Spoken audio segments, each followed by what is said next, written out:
On se retrouve aujourd'hui pour une nouvelle vidéo de ma série sur les calendriers de l'Avent, puisque comme vous le savez, j'en ai réalisé 5 cette année, et donc voici le 3e. Donc ce calendrier de l'Avent est le plus simple de ceux que j'ai réalisés, tout simplement parce que la personne pour qui je l'ai réalisé n'aime pas forcément les choses excessives, on va dire.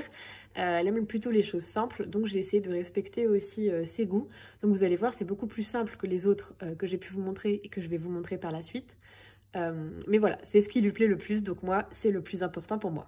Pour réaliser ce calendrier de l'Avent, j'ai utilisé assez peu de matériel, je vais vous montrer ça. Donc tout d'abord, j'ai utilisé ce bloc-là de chez Action, donc qui est un bloc de Noël de cette année. Voilà, je vous mets le petit titre ici, donc celui-là. Sachant qu'il me reste quand même pas mal de pages, hein, vous voyez, et il y en a encore des grosses chutes qui sont sur mon bureau. Et je l'ai utilisé pour ce calendrier de l'Avent que je vais vous montrer, mais également un autre calendrier de l'Avent que vous verrez après-demain. Donc voilà, j'ai pu faire 2 calendriers de l'Avent avec ce bloc-là, donc c'est plutôt pas mal. J'ai également utilisé du papier miroir doré, et vous allez vite comprendre que je l'ai utilisé pour les chiffres. Donc pareil pour ce calendrier et celui d'après-demain. Et donc pour découper mes chiffres, j'ai utilisé ces dies-là que j'ai acheté sur Craftelier, je vous mets le lien en description. Donc ce sont les Memory Locker de chez Laura by Laura. Et voilà, j'ai utilisé donc ces petits chiffres-là qui sont vraiment très jolis. Et j'aime beaucoup les lettres également pour un autre projet que je vous montrerai plus tard. Et enfin, j'ai utilisé donc du ruban doré pour les finitions. Et c'est tout. Donc tout ce que je vous ai montré est trouvable chez Action, à part les dies que j'ai achetés sur Craftelier, mais que vous pouvez certainement trouver aussi sur d'autres sites. Moi, je vous mettrai le lien Craftelier. Donc voilà, c'est assez simple, hein, vous allez pouvoir le constater. Donc je vais vous montrer ce que ça donne.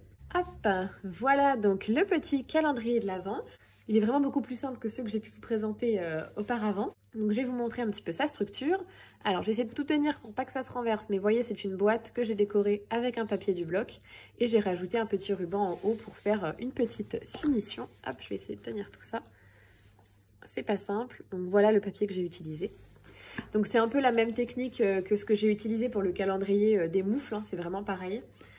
Sauf que là, voilà, les cases sont beaucoup plus simples. Donc c'est un calendrier de l'Avent qui contient du thé, du chocolat, également du coup un petit pot de confiture pour le 24 et la case du 11 qui contient des petits sticks énergisants, enfin des boissons pour le sport.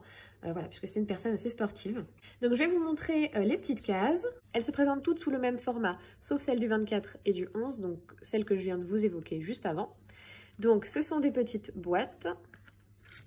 Donc on ouvre comme ceci et à l'intérieur donc on retrouve le petit sachet de thé. Voilà, donc ce sont des boîtes que j'ai réalisées en papier blanc hein, tout simplement, avec un patron que j'ai fait moi-même. J'ai découpé donc un petit peu de papier déco et ah oui, je vous ai pas dit mais la petite matrice de découpe ronde c'est celle de chez Action, vous savez il y a plusieurs rondes de différentes tailles et c'est la plus petite. Donc voilà comment se présentent les différentes cases. Donc après il y a différents motifs hein, bien sûr. Donc j'ai utilisé pas mal de papiers différents. Donc voilà la case 11 avec les boissons protéinées par exemple. Et la case du 24 que j'ai vraiment eu du mal à faire. Donc il y a encore des traces de crayon parce que j'arrivais pas du tout à prendre les mesures. Donc un peu compliqué. Donc comme vous pouvez le voir sur certaines cases, ça n'est pas les chiffres que j'ai découpés. Donc c'était les chiffres qui étaient proposés dans le bloc. Vous voyez, il y a une page de chiffres ici, donc j'ai utilisé la moitié pour ce calendrier de l'Avent et l'autre moitié pour un autre calendrier de l'Avent que je vous montrerai après-demain. Donc moi j'ai juste redécoupé un petit peu pour que ce soit plus joli. Je trouvais que ça faisait un peu patchy de mettre le gros carré.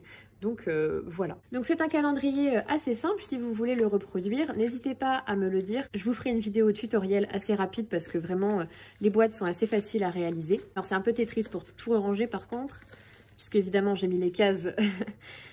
les cases de fin de mois en dessous pour pas que ce soit trop galère. Hop, je vais ranger ça et je vous reprends juste après.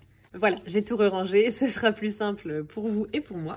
Donc dites-moi si vous voulez une petite vidéo tutoriel, alors ce sera une vidéo très rapide, hein, c'est juste pour vous montrer comment faire le patron. Mais dites-moi si ça vous intéresse, je pourrais le faire, bien sûr, il n'y a pas de souci. Voilà pour ce calendrier de l'Avent, j'espère qu'il vous aura plu. N'hésitez pas à me dire ce que vous en pensez en commentaire. Et on se retrouve demain pour notre prochaine vidéo calendrier de l'Avent. D'ici là, n'oubliez pas de participer à mon concours si ce n'est pas déjà fait, à vous abonner à la chaîne et à liker la vidéo si ça vous a plu. Je vous dis donc à demain, bye bye!